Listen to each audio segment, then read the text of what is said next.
for those who are politically wise, a show about the lives of Christians in Ohio involved with politics. Introducing your host, Reverend Thomas Wise.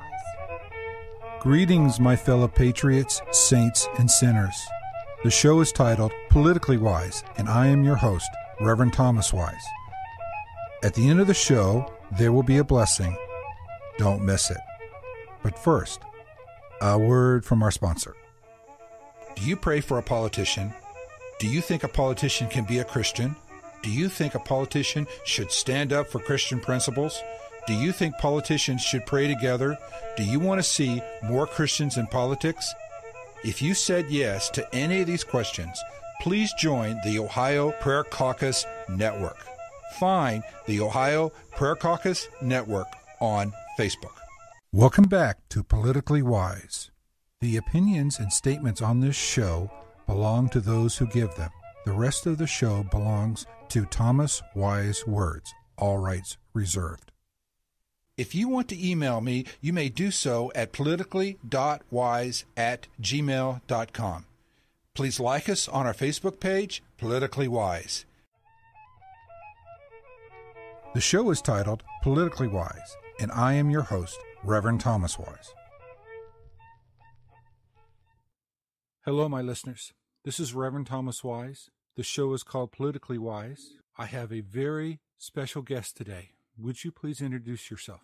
Reverend Wise, it's so nice to share time with you on your program. My name is Cheryl Grossman. I serve as the Majority Whip in the Ohio House of Representatives. I represent the 23rd District, which is Grove City, parts of Hilliard, in the southwest portion of Franklin County.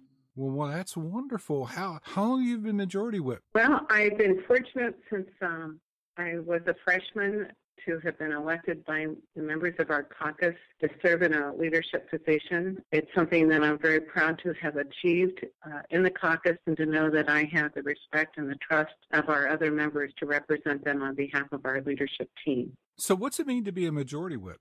Our friends get a big kick out of that title. Basically, we have 60 members in our caucus, and I, along with Jim Beakey, who's the Assistant Majority Whip, are responsible on polling our members when there's legislation that we're going to be acting on, to see if they're supportive, if they have problems, if they have questions, so that we make informed and educated decisions on the important legislation that we deal with on a daily basis in the Ohio House. Huh. Okay, so you do a lot of chasing around. A lot of phone calls, usually on the weekend, and, rarely do I reach everyone on the first call, but we've become a very impersonal world in a lot of different ways, and for me, it's important to call everyone and make sure I'm available to answer questions and follow up on issues that they may have. And it's also a good time to catch up with our members and know what's going on in their lives as well. This time of year, when you're not in Columbus a lot, hard to catch up with people, find people, or is this day of technology you can find them pretty easily?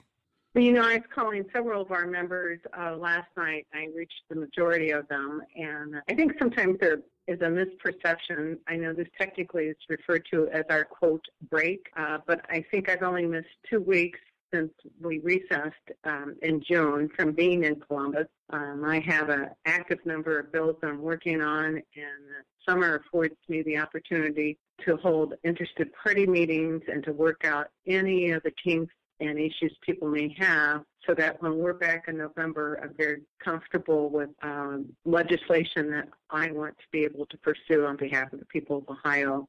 So, again, I've been in the office, I think, every day this week, not complaining. I love what I do, but we are so busy when we're in session, it's hard to be able to have the meetings that you'd like to have, to get clear understanding on concerns people have. So this is a great time to catch up.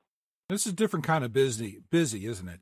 From yes. You have all these in-depth times of paperwork and planning and strategy, but then you got parades and county fairs and all that you got to go and give glad. And then I'm sure you have to go and you do stuff with other legislators.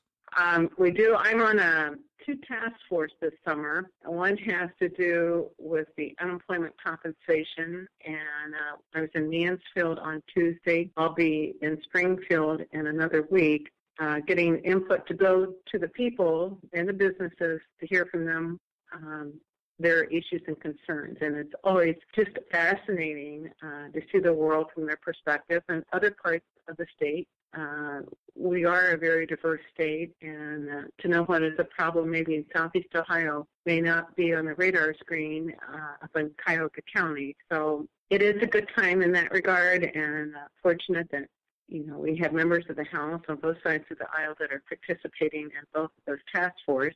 Another one has to do with the state utilization task force, and that is the properties that the state of Ohio owns, and for us to evaluate if there is some direction that we need to take on some of those properties as we look long term to make sure we're being efficient and knowledgeable on what's going on in Ohio. Plus, you're part of the Speaker's leadership team. Yeah. Probably there's always a meeting with him somewhere along the line. There is. I've seen him a couple times this week, and it seems like there's never enough time to catch up on all the things that you want to share with each other. So we're busy, and we're very fortunate. I think things are turning in Ohio. My happiest day will be when we have 0% unemployment and money in the rainy day fund on a sustainable basis. And I think we're there on the money, but want to keep working on the job. So what does zero unemployment look like? What they say, what it's nationally like 4%? Is that what about it for Ohio too? No, I think it's a little bit higher here in Ohio. I believe 5.5 is the last number I had, and it's really disappointing to me when you talk about our unemployed individuals that veterans are almost twice as high as far as being unemployed as everyone else. And when you think about them serving our country, it is unfortunate to me that they come back to America and are having such a difficult time finding jobs. A lot of times those are also the people that are having, issues as far as PTSD and some of the other problems that they're dealing with. We need to take care of our veterans who are willing to take care of us. We really do. So is there just not jobs for them, or is that there's jobs, but then because of their medical and they're not be able to keep a job? Well, I think there are jobs for them, and I think connecting employers with potential employees is something that we need to work on really, really hard. We have passed legislation in this General Assembly basically giving credit for our veterans if they do maintenance on vehicles or truck drivers or whatever else they may do in the service, that they have almost a turnaround certification here in the United States rather than to have to repeat training that they've already had in the military. So I think that's going to help a lot, but there's still certainly more opportunities for us to do even more for them. How many veterans are we really talking about? How many? Well, how big is the problem, numbers-wise? Do you know? I don't have that number. I'm working on another project. I was very involved at Ohio State University with the Veterans House that we have on 17th Avenue. I was able to get some wonderful community partners to donate renovations to a large former frat house for the interior, the linens, and the landscaping. And that is now hosting, I believe there are, 11 or 12 veterans that are living there. And there's over 2,000 veterans currently enrolled at Ohio State University. So I've had discussions with Chancellor John Kerry to see if we couldn't carry out this model throughout Ohio at our state universities to make sure that we're providing housing for our veterans. It was a wonderful project for us to do at Ohio State University, and if we can do it there, I think we can do it at other places, other campuses across the state. So what kind of things do you need?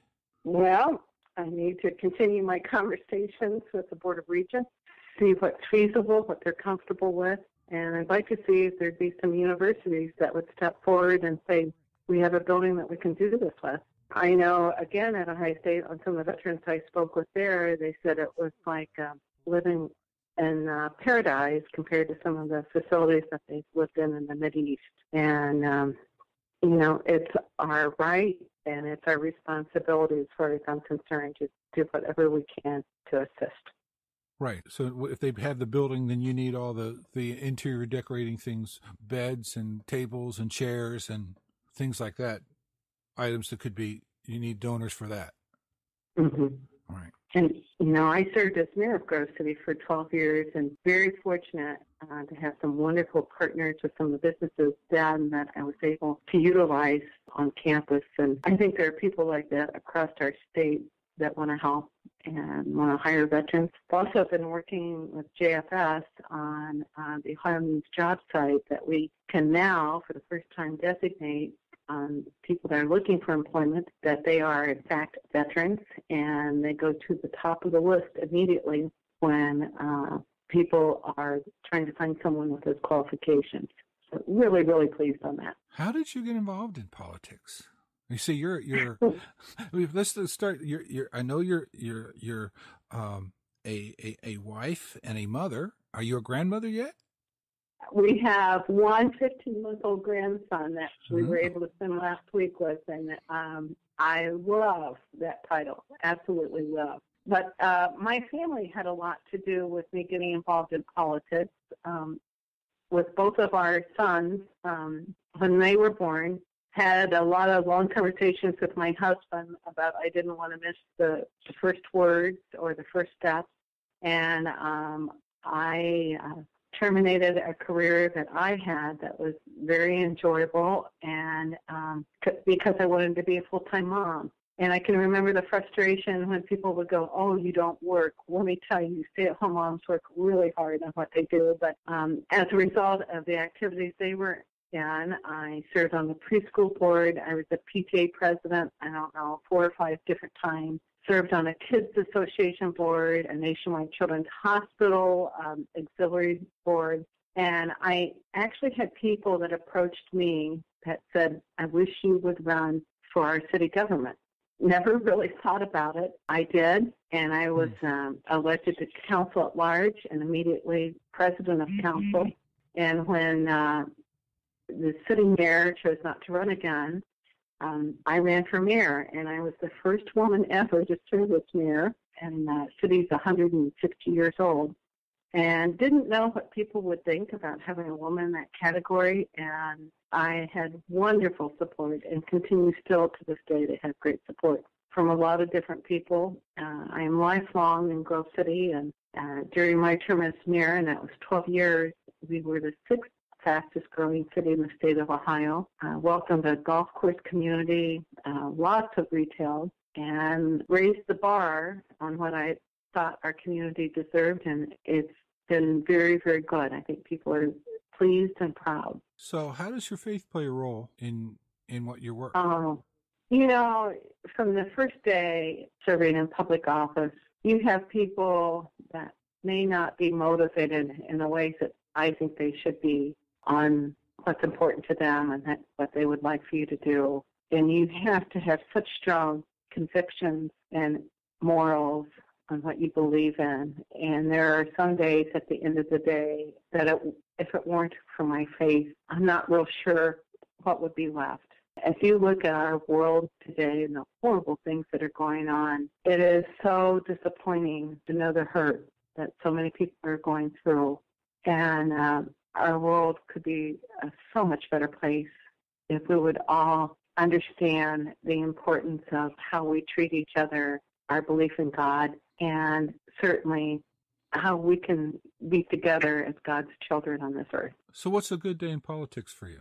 A good day in politics is when I'm able to get a bill passed on the House floor, even more when it passes in the Senate, too. I tend to get very involved in technical kinds of issues on a lot of the legislation that I work on. And when all that work pays off and people go, I agree with you, this is something we need to do, it's delightful. It's a sense of satisfaction and pride when you know that the members of the legislature believe you as far as what you're trying to achieve. And ultimately, I want to be able to look back and know that I left the state better than I found it. And I think there's a lot of opportunities for us to say that we've done that, I hope. What's an example of a bad day And how do you handle a bad day? Sometimes politics get way too involved in what we do on a day-to-day basis. And I believe that it shouldn't be what the initial is after someone's name when we're looking at legislation as much as will it benefit the people of Ohio. And I have several bills that I have joint sponsors with of the other party because they believe in what we're trying to do. And I think people, our voters in general, are very disenchanted with the dysfunction that we continue to read about, hear about in Washington. And I don't want it to be that way in Ohio. So when some people kick in the politics in high gear, it's frustrating and disappointing to me because I think of how much more could be accomplished if we spent that energy in positive ways. So how do you keep your head clear and heart clear through days like that? Well, for me, I have a very close circle of friends that I know I can go to and share concerns. When I was mayor, I had two gentlemen that we would do a monthly prayer time together, and that was wonderful. In the house, that would be much more difficult because no day is the same. But at the end of the day, I want to be able to reflect back, feel that the decisions and the actions that I've taken are what are right, what are ethical, what are moral, and how I believe that we should all function. And that's not being influenced by selfish people for their own reasons. It's doing the right thing. I rely heavily also on my family, and I've often said I don't want to ever disappoint or embarrass my husband or our sons or our daughter-in-law, and my grandson's old enough to know what I do. I want them to be proud of me, knowing that I have very high standards and a faith on what I do is the right thing to do. So how can people pray for you? Well, when you hear on the news or read in the paper on challenges that are going on the state level, certainly lifting up in prayers is something that's always appreciated and for which I'm grateful. What advice would you have for somebody following in your footsteps? Well, I think it's important to be your own person and to not ever succumb to the selfish, self-serving actions of others. Do your research, know the facts, have this circle of people with the expertise and the various and assorted issues that we deal with. And, that's something else for you to think about. My day may cover everything from municipal income tax to dog bites to Medicaid and everything in between. And it's impossible for any one person to have all that expertise. So for me, that network of people that are trusted, that have that technical information is really, really important to me. But I try to always do my homework. I'm usually up at 5 in the morning, catching up on emails, on the paper, and reading so that I am prepared for whatever comes my direction. And for anyone that's contemplating getting in politics, it's not just a couple hours every other day kind of thing. It's a 24/7 responsibility as far as I'm concerned.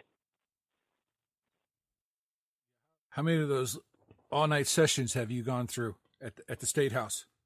Oh, I can think of probably about 4 or 5 of them. And, people go, what do you do at 4 o'clock in the morning? Well, you're waiting on the issues to be worked out and patiently sit there and try to do whatever you can to contribute to resolution and collaboration. And again, I think the people of Ohio would much prefer that we work together on behalf of each of them than to be political. If someone was going to come give testimony, what advice would you give them? I would encourage them to make sure they know the issue from all directions. And I would also encourage that they realize few bills are as introduced, and compromise and collaboration, in my opinion, is how we get the very best legislation. And I think for the general population, sometimes that's confusing for them when they see some of this compromise going on. We need to be flexible and open to, there could be other ideas, other approaches, or more improved ways to do things. So, again, any witness, make sure they know what they're talking about, and make sure they remain open to what those possibilities are in the future on goals that they have on legislation. I admire you folks there at the State House. If you've ever been to a hearing and you've been there, you know they've been there all day and they're hearing about the 25th time the same thing over again, just a different voice. And you're sitting there being hungry and you're tired, and either you want a cup of coffee, you want a drink of water, and you just wait for this person to finish so that you could maybe get a recess, that you could run downstairs and buy an overpriced drink or an overpriced sandwich so that you can get back and listen to a couple more hours of people saying the very same thing. But you got to give everybody who signed up a proper voice. Isn't that about sometimes the way it's not quite that way, but tell you the truth, I have a lot of respect for you. I would not be able to handle that. Oh, I appreciate that, but you're right. There are many times, and I sit on the finance committee, it's one of them, and when there are hot button issues, you may hear the same reason 10 times in a 2-hour period of why someone doesn't like something. And I think that our committee members try to always be responsive and polite and to listen to everything that people want to share. And again, I look at if they make the effort to come to the State House to testify, that this is something very important to them, and they deserve our respect and our attention if they share that.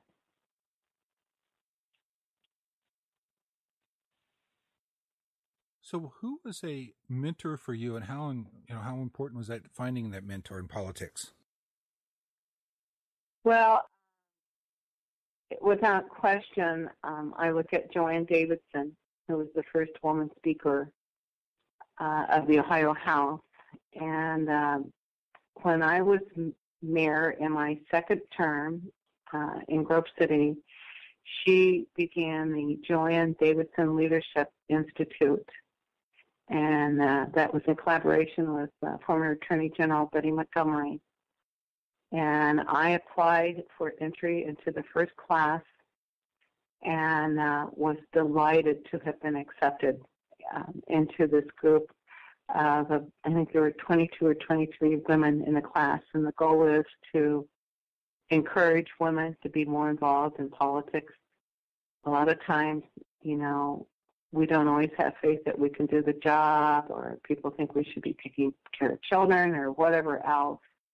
And Joanne has been that steady and patient and wonderful mentor to me. I had a conversation with her as recent as yesterday. She is available for guidance and advice. And when you think of the multitude of responsibilities that she has held in her life, I think it is, again, verification and confirmation of how respected and trusted she is, not only across Ohio, but across our country. And to have had someone that had been in politics to the degree that she had, and to be able to rely on her guidance is just tremendous. Yeah, I just noticed that they're going to move her portrait from the ladies' gallery into the chamber. It was hanging there. So if you anybody doesn't know who that is, just wait till you can go online and watch the voting action, and she's right next to the voting board. So yeah, Yeah, Fisher indicated he was going to have that done, and I can remember when they approached her and wanted to do a portrait. And you don't need to do that. It's not necessary. She's a very humble person and a very real person, and those are wonderful attributes that I respect and feel so grateful to call her a very special friend in that regard. But special lady. So we've been talking for quite a while here. Is there anything else that you wanted to bring up in this interview that you have not thought of yet? Or excuse me, I have not thought of to ask. Well, I probably have one of the busiest offices right now on legislation that I'm working on, and more recently, I have a bill on rehoming that I'm doing with Representative Palanda that I found out about through a constituent of mine on children that are being adopted from primarily Mideast countries. And if it doesn't work out, the adults are putting them on the internet to get rid of these kids, and some of them are ending up in sex trafficking. And it's a horrible thing for us to be doing to children. So I'm really hopeful that we'll be able to get some type of resolution done on this quickly once we come back in November. And, you know, on the legislation that I've worked on, again, it goes across the board, but there are so many opportunities for people to not do what's right and what God would want them to do in our world. And I hope, to the best of our ability, we're able to deter and stop a lot of those things that are just so wrong. All right. Well, if there's anything else that you want to bring up? I think we've covered a lot of things together, and I appreciate you reaching out to me to give me this opportunity to share a little bit about who I am. You know, again, when I'm done with my service in the legislature, I want to look back and say we did better than what we started with. And when there are a lot of people sharing those important goals together, it makes that much more a possibility for all of us to benefit from. All right. Okay. This is Reverend Thomas Wise. The show is called Politically Wise. I've been interviewing Cheryl Grossman, the Majority Whip of the Ohio House of Representatives. You can find her at the State House most every day, it seems like, or sometimes when she's not in the district. But anyway, we ask you to keep her in your prayers. Again, this is Reverend Thomas Wise, and the show is called Politically Wise.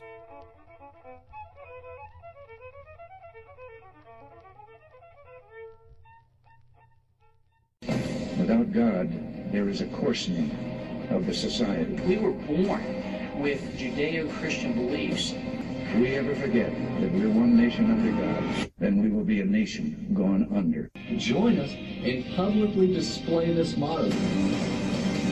In God we trust. Go to InGodWeTrust.com today. Order your decal and display it proudly. Let's again write In God We Trust on our buildings, in our classrooms, to combat the anti-God dismantling of our nation. Say it and display it. In God We Trust. Go to InGodWeTrust.com today.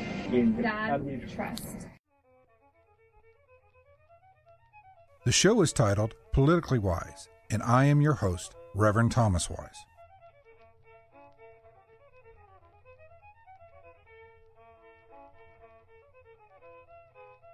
Thank you for listening today.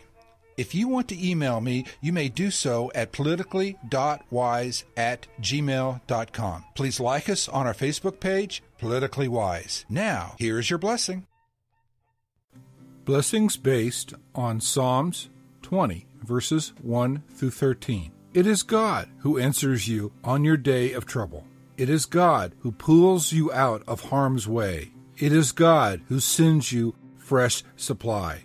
It is God who celebrates your sacrifice. It is God who grants you your heart's desire. It is God who helps you win. It is God who does answer you when you call.